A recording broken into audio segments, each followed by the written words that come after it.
Sub conscious మెమొరీని లేపండి, sub conscious మైండ్లకి మీరు చెప్పండి, అప్పుడు గుర్తుపెట్టుకుంటుంది. సార్ నాకు గుర్తుండట్లేదు సార్, గుర్తు ఎందుకు ఉంటుంది? నువ్వు పైన పైన చదవాలని కంటితో చదివితే ఎలా గుర్తుంటుంది? కంటితో చదివేది ఎప్పుడు గుర్తుండదు. మైండ్తో చదివితే గుర్తుంటుందా? కాదు, మనసుతో చదువు. అది ఎక్కడ ఉంటుంది?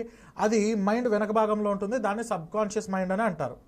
చదివేటప్పుడు దాని మొత్తం సారాంశాన్ని పీల్చేసి ఎందుకు, ఏమిటి, ఎలా అని ప్రశ్న వేయి, అప్పుడు నీకు అది అర్థమవుతుంది. ఊరికనే చదివి గుర్తుపెట్టుకోవాలంటే గుర్తుండదు. ఎందుకు గుర్తుంటుంది చెప్పండి?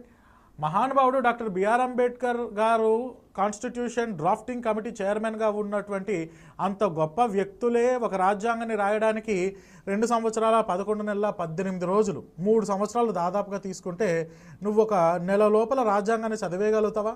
నువ్వంతా అంత మహాజ్ఞానివా? కంప్యూటర్ మన మైండ్? అదంతా అబద్ధం. కానీ ఎలా చదవాలి? స్మార్ట్. ఏది అవసరము, ఏది అనవసరము